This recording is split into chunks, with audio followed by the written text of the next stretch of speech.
অবশেষে সুন্দর দই মেকার দিয়ে দই তৈরি করলাম। অসাধারণ ছিল।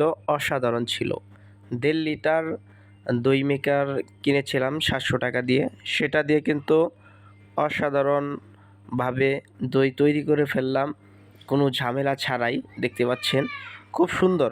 আলহামদুলিল্লাহ, যা আশা করেছিলাম এর চেয়েও ভালো হয়েছিল দইটা। দইয়ের প্রক্রিয়াটা আপনাদেরকে জানাবো কিভাবে এটি দই মেকার দিয়ে দই তৈরি করা হয়।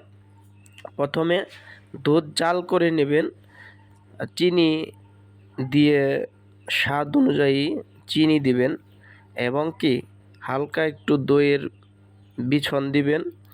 আর সেগুলো দিয়ে ভালোভাবে মিক্সার করে দই মেকারের মধ্যে দুধ ঢেলে কারেন্টের লাইন দিয়ে রাখবেন।